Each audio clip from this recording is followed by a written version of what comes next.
ना तु एवहं जातुं न त्वं नासं न त्वं न इमे जनाधिपा ना तु एवहं जातु नासं न त्वं इमे जनाधिपा न चैव न भविष्यामः सर्वे वयम् अतः परम् न चैव भविष्यामः सर्वे वयम् अतः परम् न तु एवहं जातु नासं न त्वं न इमे जनाधिपा न तु एवं जातु नासं न त्वं न इमे जनाधिपा न चैव न भविष्यामः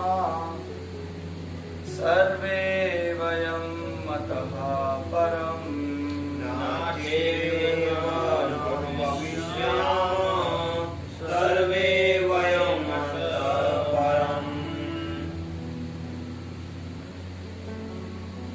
भगवान जो है अर्जुन के माध्यम से हम सभी को कुछ शिक्षा दे रहे हैं और कह रहे हैं अर्जुन को ऐसा कभी नहीं हुआ कि मैं न रहा हूं और तुम ना रहे हो, अथवा ये समस्त राजा ना रहे हो, और ना ऐसा है कि भविष्य में हम लोग नहीं रहेंगे।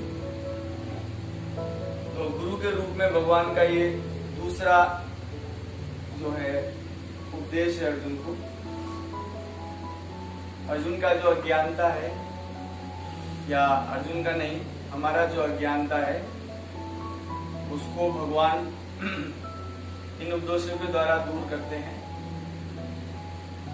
कि हम लोग ज्यादातर चिंता करते हैं, है ना,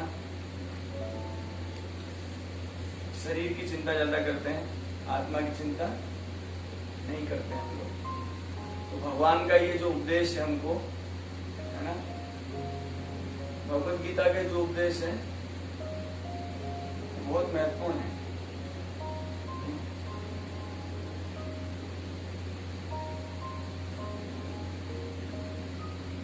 तो भगवान कहते हैं यहाँ पे, ऐसा कभी नहीं हुआ कि मैं नहीं रहा हूं अथवा तुम ना रहे हो। कभी नहीं हुआ मतलब कभी नहीं हुआ, ना कभी हो सकता है। मतलब हम हमेशा रहेंगे, अभी भी हैं, पहले भी थे और आगे भी रहेंगे। ऐसा कभी नहीं हुआ कि हम लोग खत्म हो सकते हैं। इनडायरेक्टली भगवान आत्मा के बारे में जानकारी दे रहे हैं। फिर बोल रहे हैं कि तुम चिंता कर रहे हो कि सारा राजा मर जाएंगे। तो अर्जुन, ऐसा नहीं होता है ना, ऐसा होता नहीं है कि समस्त राजा मर जाएंगे। भगवान इसके बाद में लगभग इस अध्याय में भगवान सभी जगह आत्मा की चर्चा कर रहे हैं, है ना। और भगवान कह रहे हैं ऐसा भी नहीं है कि भविष्य में हम लोग नहीं रहेंगे, है ना, फ्यूचर में भी हम सभी रहेंगे, बस कपड़े बदल लेंगे बस, है ना। भगवान भगवद गीता में इस शरीर की जो तुलना है उसको वस्त्र से करते हैं। वांसासी जीर्णानि यथा विहाय, किससे करते हैं तुलना भगवान? कपड़ों से करते हैं। लेकिन हमारा बहुत अज्ञान है, इसलिए हम शरीर को ज्यादा महत्व देते हैं, आत्मा को महत्व नहीं देते हैं।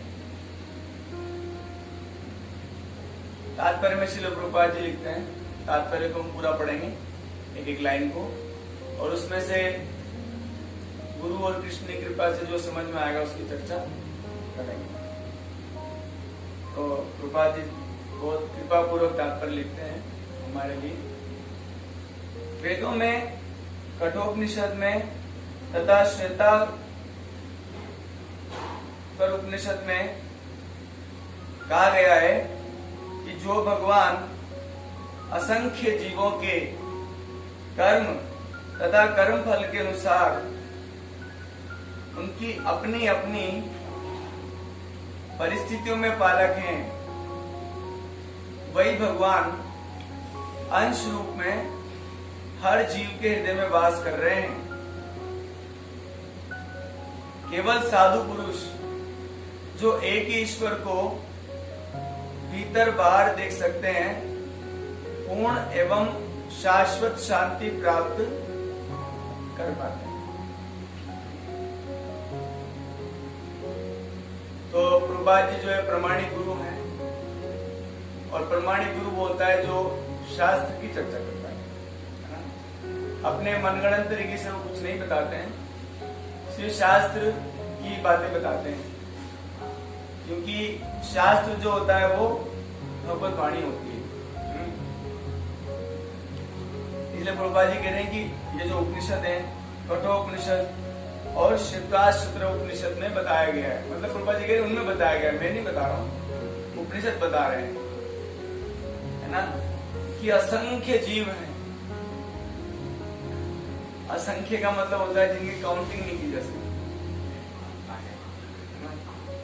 अनंत जीव। भगवान ने इतने सारे जीव बनाए, मेरे इतने सारे बच्चे बनाए। अब कुछ बच्चे अच्छे निकले, कुछ बच्चे नालायक निकले।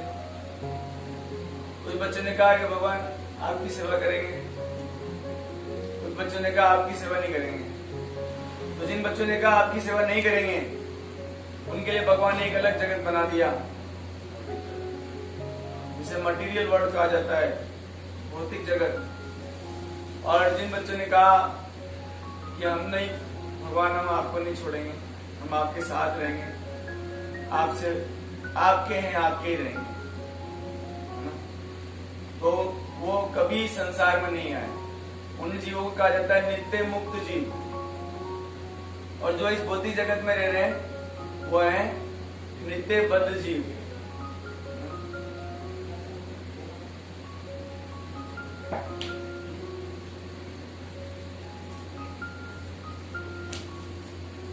तो इस जगत में असंख्य जीव हैं, और वह असंख्य जीव कर क्या रहे हैं? वो कर रहे हैं अनेक प्रकार के कर्म कर रहे हैं, वो अनेक प्रकार के कर्म कर रहे हैं। और अनेक प्रकार के कर्म क्यों कर रहे हैं? अनेक प्रकार के कर्म क्योंकि जीवात्माओं की अनेकों इच्छाएं हैं, अनेक अनगिनत इच्छाएं हैं उन जीवों की, है ना।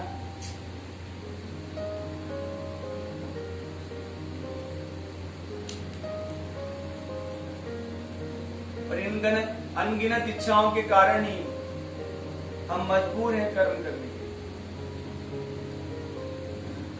आपने सुना भी होगा कि जब मैं कहीं पर कोई प्रवचन दे रहा होता हूँ तो लोग मुझे बाद में पूछते हैं, आप क्या हमारा कर्म छुड़ाना चाहते हो क्या?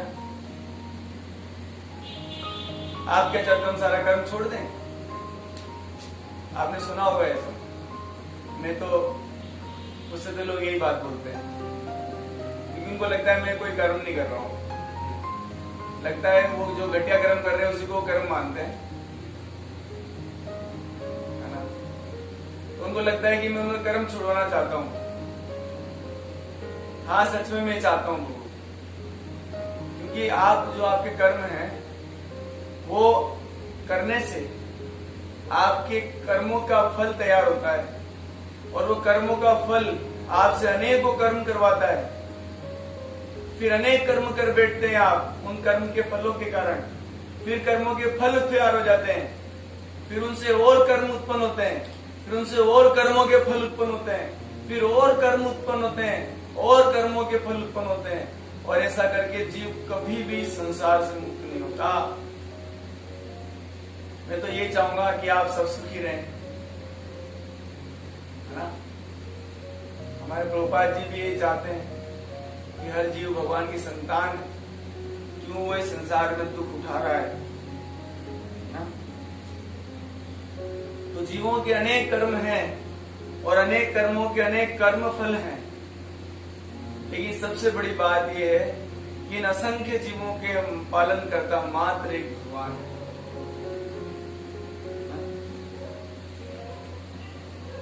अपनी अपनी परिस्थितियों में पालक है भगवान।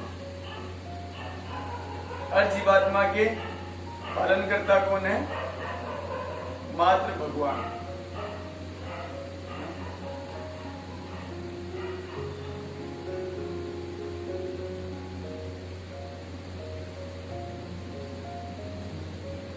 तो आप पूछेंगे वो पालन कैसे करते हैं? करोड़ों भी कहना गलत है, इसलिए प्रभुपाद जी ने शब्द प्रयोग किया असंख्य। करोड़ों तो बोलते हैं जिनकी गिनती की गई आपके द्वारा, और असंख्य मतलब है कि जिनकी गिनती नहीं की जा सकती। और भगवान, अब आप कहेंगे कि भगवान पालन करते कैसे हैं इतने सारे जीवों का? तो इस कठोपनिषद श्लोक में कहा गया, हृदय में रहकर पालन करते हैं सबका।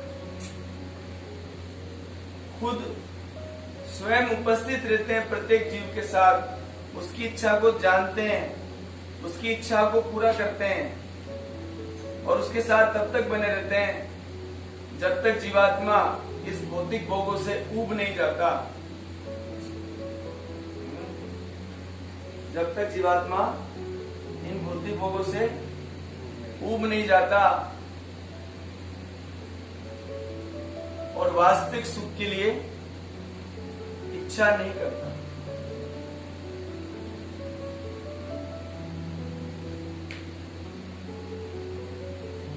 आगे प्रभुपाद जी लिखते हैं,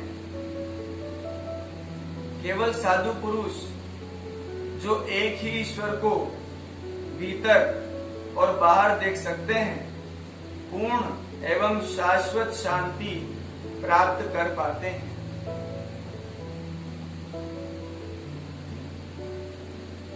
केवल वो लोग जो भगवान को भीतर और बाहर देखते हैं, वही शांति को प्राप्त करते हैं।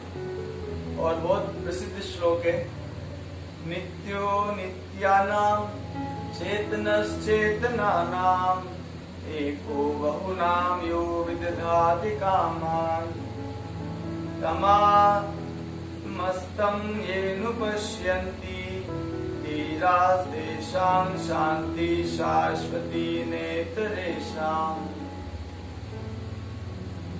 ये जो शास्त्रों की बातें हैं, वेदों की जो बातें हैं, ये पूर्ण रूप से सत्य होती है, लेकिन हम लोग अज्ञान के कारण इन पर विश्वास नहीं करते। इस श्लोक में कहा गया कि जो भी व्यक्ति भगवान को भीतर और बाहर देखता है, वही शांति को प्राप्त करता है। इसका मतलब है ये सत्य है। अगर हम लोग इसको सत्य नहीं मानते हैं तो भी वो सत्य है।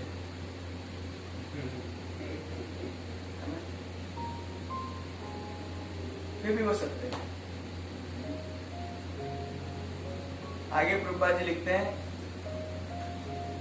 जो वैदिक ज्ञान अर्जुन को प्रदान किया गया, वही विश्व के उन समस्त पुरुषों को प्रदान किया जाता है जो विद्वान होने का दावा तो करते हैं, किंतु जिनकी ज्ञान राशि शून्य है, न्यून है।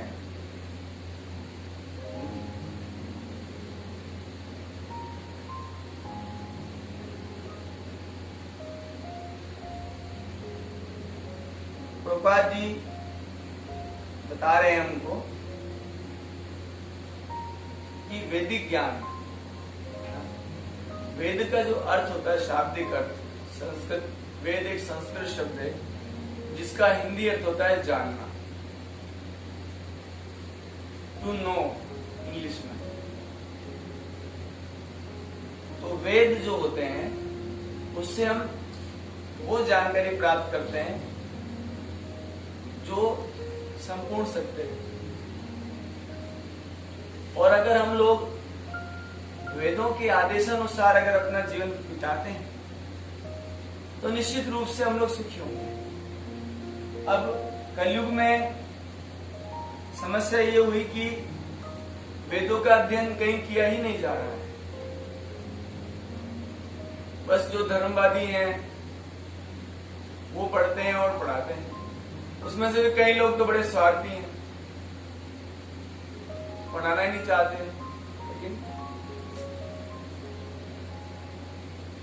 हम भी उन स्वार्थी लोगों में से हैं जो दूसरों को अपनी मुक्ति में रुचि रखते हैं, लेकिन दूसरों के दुखों को देखकर उन पर दया नहीं रखना चाहते।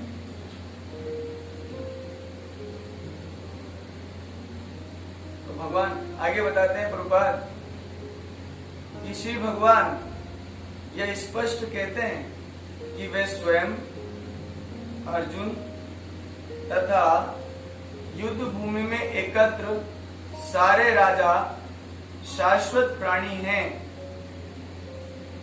और इन जीवों की बद्ध तथा मुक्त अवस्थाओं में श्री भगवान ही एकमात्र उनके पालक हैं। एक एक के भगवान अर्जुन को समझाना चाहते हैं कि अर्जुन तुम पालन करता नहीं हो। तुम क्या हो? पालन करता नहीं हो। पालन करता तो मात्र मैं हूं, कृष्ण, है ना? इसलिए तुम्हारा सोचना व्यर्थ है।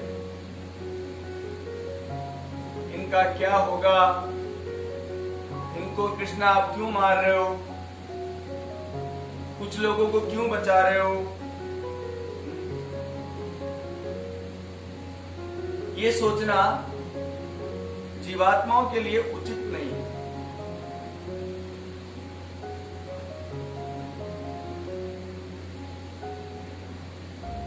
अगर हम ऐसा करते हैं तो हम भगवान के नियमों के द्वारा दंडित होंगे,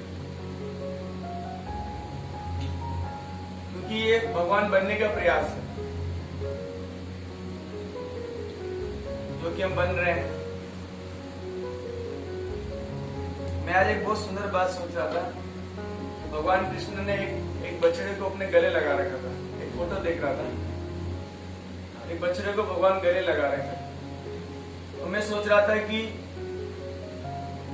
हमने मनुष्य बनकर और इस संसार में सर्वोच्च पद पाकर, करोड़पति बनकर, बहुत सारे फॉलोअर इकट्ठे कर कर कौन सा सुख पा लिया। इससे ज्यादा सुख तो उस बछड़े को है जिसको बोलना भी नहीं आता,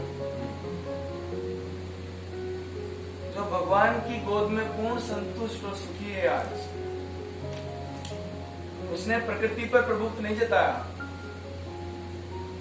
उसने करोड़पति अरबपति बनने का प्रयास नहीं किया, उसने बहुत सारे फॉलोअर बनाने का प्रयास नहीं किया, उसने अपना अहंकार प्रदर्शित नहीं किया। उसने बस कहा भगवान मुझे आप अपना लीजिए। तो भगवान तो जगन्नाथ, वो तो ऐसे हाथ ऐसा करके तैयार रहते हैं आपके लिए। आप ही आना नहीं चाहते उनके पास।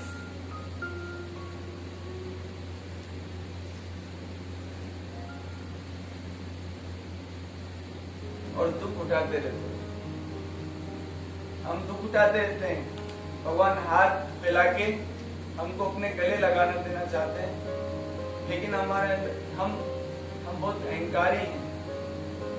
हम भगवान के पास जाना नहीं चाहते। हम अपने अहंकार के कारण इसी संसार में रहना चाहते हैं और अनेक दुखों को भोगना चाहते हैं।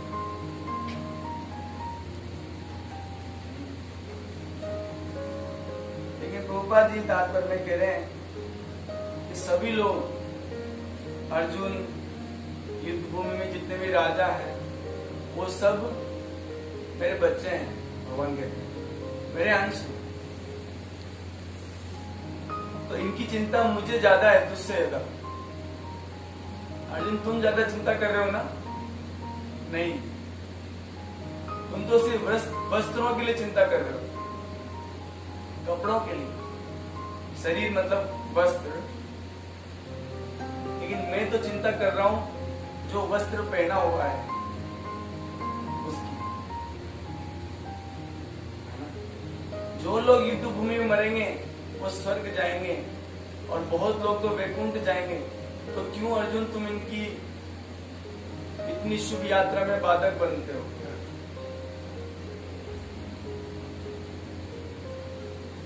बाबा जी लिख रहे हैं इसमें, श्री भगवान ही एकमात्र उनके पालक हैं।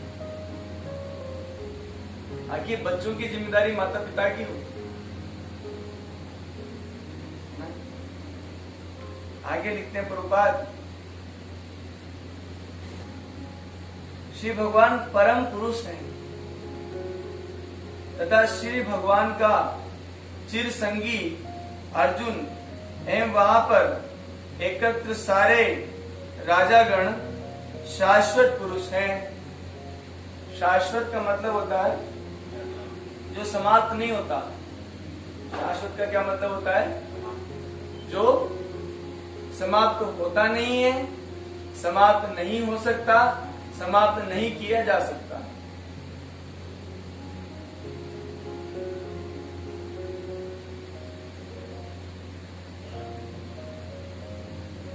आगे लिखते हैं प्रभुपाद, ऐसा नहीं है अर्जुन कि ये भूतकाल में प्राणियों के रूप में अलग अलग उपस्थित नहीं थे। ऐसी बात नहीं है अर्जुन।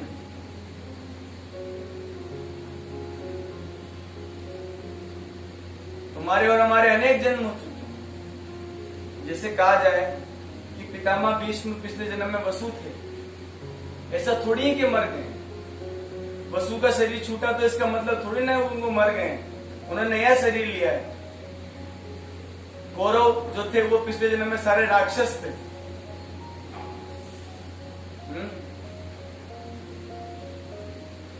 द्रोणाचार्य जी बृहस्पति जी के अवतार हैं, लेकिन अज्ञान के कारण हम ये समझ नहीं पाते।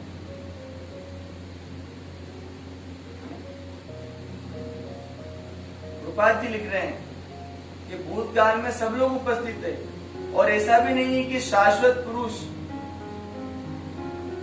ये लोग नहीं रहेंगे आगे जाके। ऐसी भी बात नहीं। जैसे इनका शरीर छूटेगा, ये स्वर्ग में इनको नया शरीर मिलेगा, वैकुंठ में इनको नया शरीर मिलेगा। ये घटिया जगत, भौतिक जगत के शरीर का क्या करोगे अर्जुन?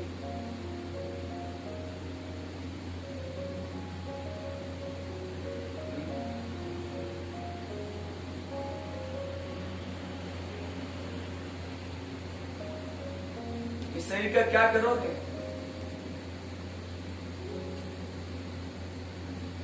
इसमें मात्र दुख है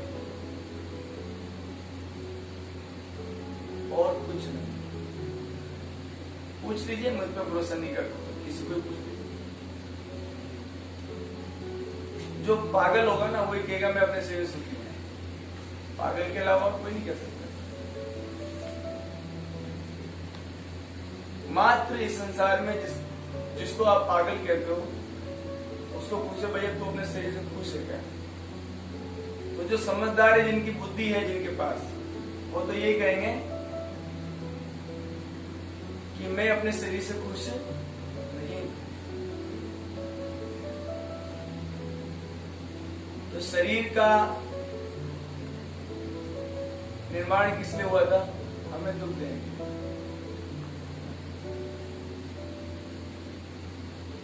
किसलिए हुआ था?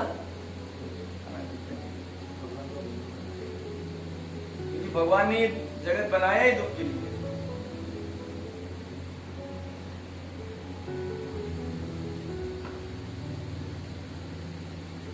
इसलिए भगवान कह रहे हैं अर्जुन, शोक करने की तो कोई बात ही नहीं।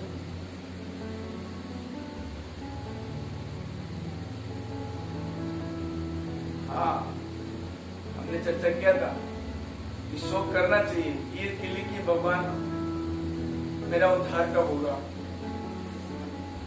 मेरा कल्याण कब होगा, मेरा बुद्धि कब ठीक होगा, मुझे समझ में नहीं आ रहा है।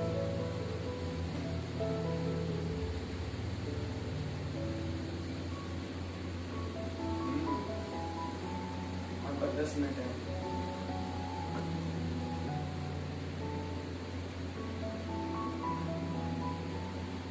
तुम्हें प्रार्थना करनी चाहिए भगवान से।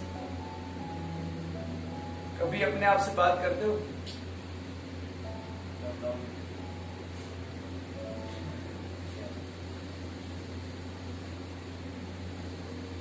हाँ, या अकेले में भगवान से बात करते हो कभी?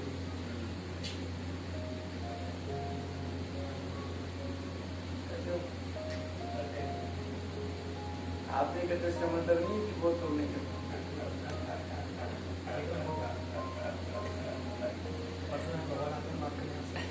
नहीं, इच्छा ही ऐसी हो जाती है कि भगवान से बात की। वो जब वो व्यक्ति भगवान से प्रार्थना करता है तो वो इस बात की चिंता नहीं करता है कि भगवान सुन रहे हैं कि नहीं सुन रहे। बस भगवान को बात शेयर करके, भगवान से अपनी समस्या को बताकर वो आंतरिक शांति को प्राप्त करता है। उसके मन में ये भी डाउट नहीं होता कि भगवान है कि नहीं, या वो मेरी बात सुन रहे हैं कि नहीं सुन रहे। बस वो भगवान से कुछ बोलना चाहता है, भगवान को कुछ बता देना चाहता है। अंदर ही अंदर भगवान से, इसलिए भक्ति का अंग है वो। आप ये मत सोचिए वो भक्ति का अंग नहीं है। भक्ति के जो 9 अंग है ना, श्रवणम, कीर्तनम, स्मरणम, वंदनम। ये वंदना मतलब प्रेयर्स। भगवान को अपनी स्थिति बताता है वो, भगवान मैं बहुत परेशान हूं। क्या बताता है वो? भगवान मैं बहुत परेशान हूं। और लेकिन मैं यहाँ से अपनी परेशानी को, दुख को खुद खत्म नहीं कर सकता।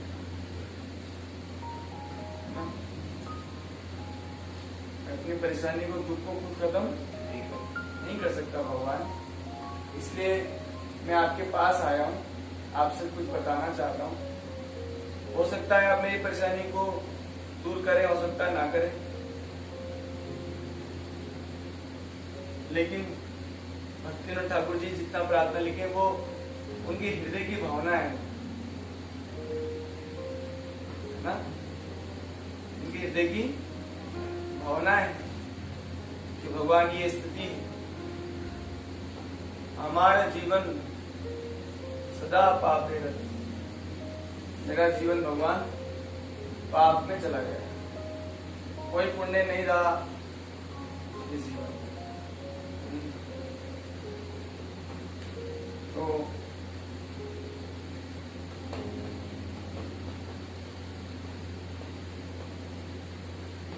जब कोई व्यक्ति इस तरह की प्रार्थना करने लगता है ना, तब उसका मनुष्य जीवन चालू हो जाता है।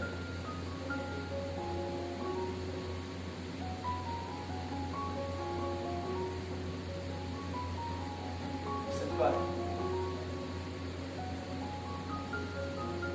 उसका मनुष्य जीवन चालू हो जाता है। और जब तक नहीं करता, केवल वो हर समय प्रार्थना करता है, जब करते समय प्रार्थना करता है, आरती करते समय प्रार्थना करता है, करेगा ही ना बेचारा, क्या करेगा। जिसको ये अनुभव हो गया है कि वो कुएं में गिर चुका है और चारों तरफ सांप बिच्छू निरंतर उसको काट रहे हैं, अब आप बताइए इस स्थिति में वो प्रार्थना ना करे तो क्या करे? आप सोचिए, बताइए। कोई ऑप्शन है उसके बाहर निकलने का? कोई ऑप्शन नहीं। सिर्फ वो प्रार्थना कर सकता है, अपनी दुख में स्थिति को बता सकता है भगवान को, और बाहर निकलने के लिए रिक्वेस्ट कर सकता है।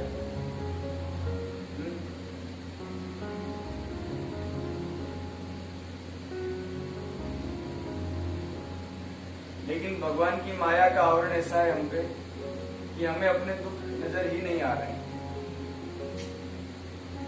श्रील प्रभुपाद जी एक बार बता रहे थे कि जिसको हम सुख मानते हैं वास्तव में सुख नहीं, बहुत बड़ा दुख है, लेकिन हमें इसका एहसास नहीं होता। जिसे हम सुख मानते हैं वास्तव में वो सुख नहीं बल्कि बहुत भयंकर दुख है। फिर आप पूछेंगे मुझे इसका एहसास क्यों नहीं होता? इसका एहसास इसलिए नहीं होता क्योंकि भगवान की माया का अस्तित्व है।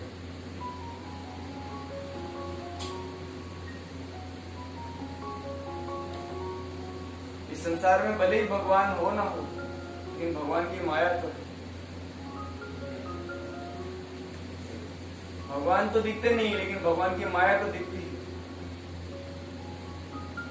उनका अस्तित्व तो है इस संसार में, और उन्होंने हमारे सामने ऐसा भ्रम उत्पन्न कर रखा है कि जो सबसे गंदी चीज है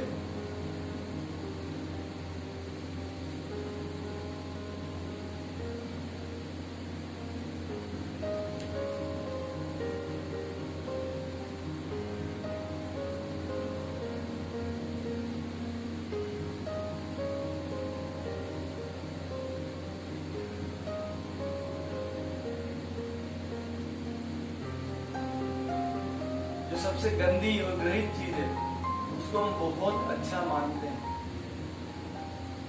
इसके अगर हम इसको नहीं मानते तो श्रील प्रभुपाद जी को उदाहरण देते हैं समझाने में कि जैसे एक सूअर होता है, वो मल के पीछे हाथ धोए, मल के पीछे पागल है। वो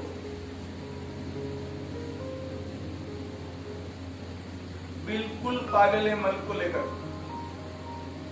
लेकिन हम समझते हैं कि जिस मल के पीछे वो पागल है बिल्कुल घृणित चीज है, घृणा करने वाला एक वस्तु है।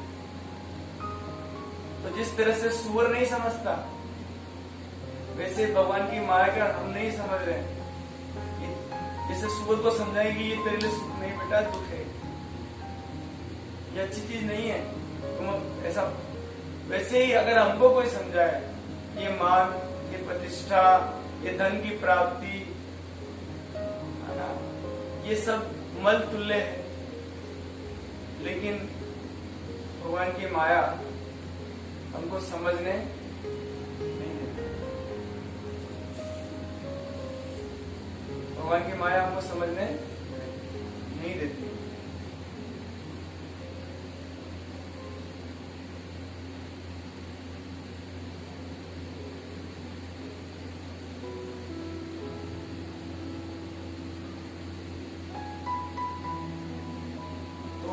एक ही उपाय है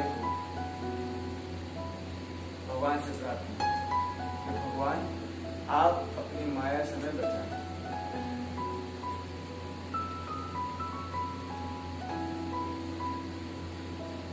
भगवान जी आप अपनी माया से हमें बचाइए।